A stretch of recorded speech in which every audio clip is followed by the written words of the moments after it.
Okay, Assalamualaikum. Selamat pagi. So, hari ini kita akan tengok kepada practical work 5. Okay, practical work 5. Dalam practical work 5, apa yang perlu dilakukan adalah membuat beberapa sebanyak 10 komponen. Okay, 1, 2, 3, 4, 5, 6, 7, 8, 9, 10. Di mana simbol-simbol ni adalah simbol-simbol di rumah seperti kipas siling, lampu pendek floor, switch, switch kipas, aircon, okay, DBX ni distributor point. Okay, jadi kebanyakan simbol-simbol ni semuanya boleh dibuat berdasarkan daripada skill-skill yang kamu dah dapat. Okay, cuma yang agak rare di sini adalah simbol untuk kipas siling lah. Okay, tapi untuk lampu open the floor, dia dah bagi tahu kat kita kena gunakan P line with 2. Okay, jadi kena tengok dia beri jarak 3 dan jarak keseluruhan ni adalah untuk 9. Okay, jadi gunakan P line with 2. Okay, lampu pendaftar double dengan single tak sama tak sama dia punya dimension dia. Jadi gunakan P line. Manakala untuk simbol dia tulis dekat sini, walaupun dia gunakan donut, walaupun dia katakan dekat sini gunakan donut, tapi saya sarankan gunakan saja circle, circle which radius 2.5. And then kamu boleh buat trim dan hash untuk bahagian dalam. Okay. Katakanlah dekat sini dia kata radius untuk donut adalah 2.5. Okay, katakanlah radius 2.5. Saya tak bagi exactly radius, saya just pick any point of radius. Okay, katakanlah saya letak dekat sana 10 contohnya. And then dia nak kita buat center. Okay, saya buat satu line. Auto mode saya buat tegak dekat atas. Ini kena ikut dimension yang betul, ikut dimension yang betul. Cuma saya just nak ajar macam mana nak trim then buat hash. Okay, with instead of using donut. And then gunakan trim. Okay, trim mana yang kita nak, kita tak nak, and then kita dah dapat circle yang semi macam ni, setengah. Gunakan hash untuk lorikan dekat bahagian dalam dia. Pick any point yang kita nak and then select. Pilih solid dan select, then tekan enter. Sudah siap. Okay. Use specification as given. Okay, gunakan spek yang telah diberikan seperti ini. Cuma gunakan skill seperti yang saya ajar seperti tadi. Okay, next. Macam mana nak buat kipas siling? Okay, senang saja kipas siling ni. Katakanlah sekarang ni dia ada bagi 45 darjah, 45 degrees.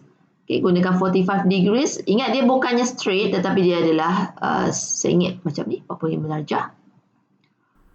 Kalau kita nak buat macam ni, kamu make sure onkan dynamic input. Okay, onkan dynamic input. Okay, saya onkan dynamic input. Apa beza ada dynamic input dengan tak ada dynamic input? Kalau kita tak buat ataupun kita tak on dynamic input, kalau kamu perasan kita nak buat line dia tak ada keluar angle. Okay, kamu boleh bebas nak buat apa-apa jadi dia tak semak. Tetapi bila kita on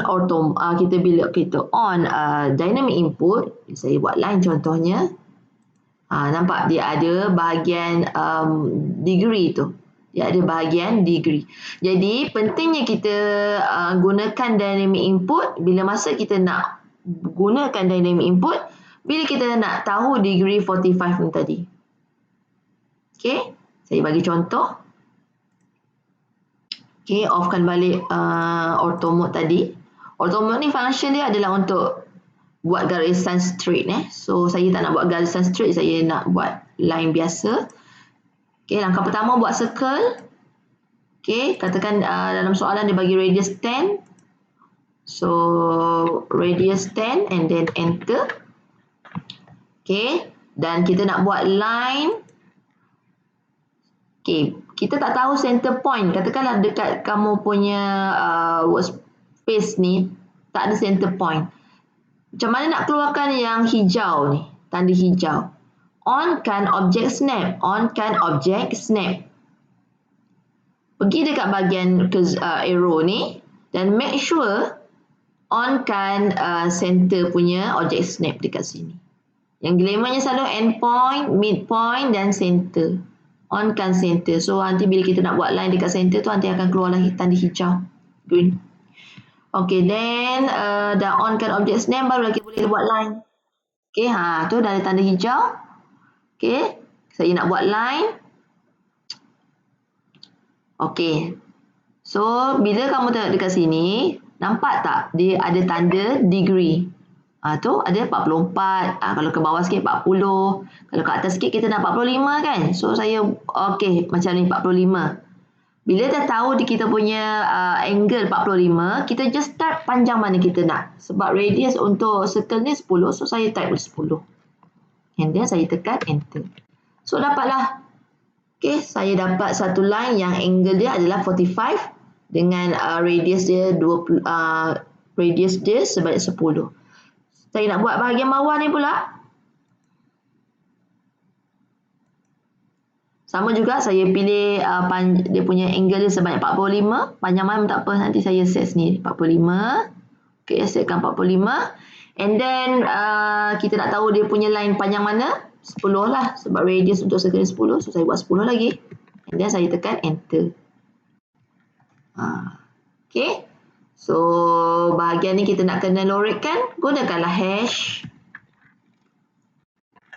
Okay, pick point. And then saya pilih solid. Dan enter. So, siap.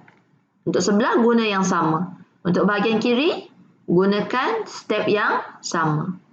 Okay, so kat sini dia 45. Kat bahagian bawah ni pun 45. Macam mana nak buat dimension yang menunjukkan 45 degrees? Dimension ni, kamu kena adakan, okey, saya tunjuk. Dimension. Kena ambil angular. Okey. Okey. So, bila bentuk macam ni, okey, nampak? Kita bila nak buat dimension angular, kamu kena buat satu line, dummy line. Okay, untuk menunjukkan kita punya angle. Kalau kita nak buat macam ni tadi, tak boleh. Nampak saya tekan angular, dia tak ada reference. Macam mana ni tak ada reference? Kan? Saya pilih ni, dia tak ada reference. Jadi, cara dia nak buat dimension tersebut, buat satu line straight. Okay, on ke auto mode. Buatkan satu line straight macam tu. Dan satu line yang tunjuk kat bahagian bawah ni tadi. Okey, 45 darjah kan. Okey.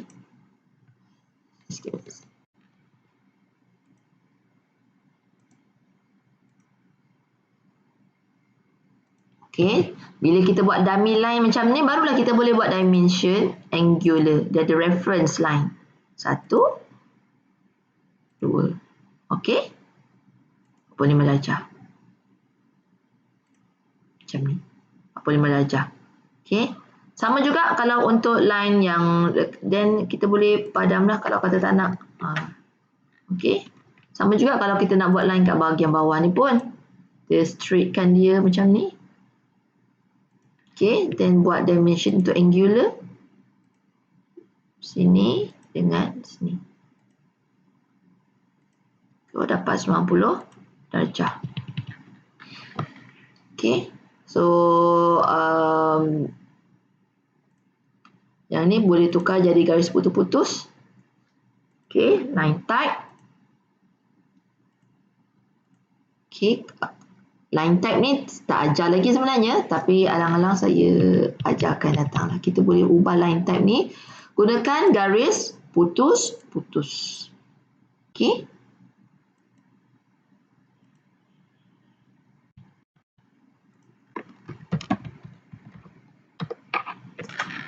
Line type.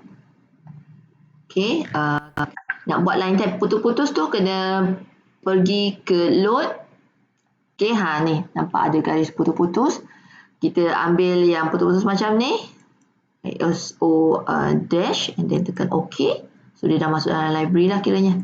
Okay, then tekan OK. So kita boleh klik kat sini dan boleh pilih line type jenis apa. OK, ada kat situ. Kalau nak putus lagi kecil pun boleh. Yang ini pun sama juga. Boleh pilih garis putus-putus. OK. So dapat garis putus-putus. Boleh pilih lah. Okay, boleh pilih cara yang sama nak buat garis putus-putus tu daripada library dia. Type line type. Okay, load. Mana yang kita nak. Kalau kata nak lagi halus, ada. Okay. Ni. Lagi halus lah. Dia tekan OK.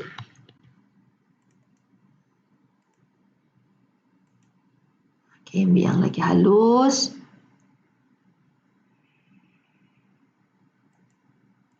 Halus lah. Bolehlah macam ni. Okay. So, dah buat beberapa komponen. Yang ini biasa saja. Gunakan P-line.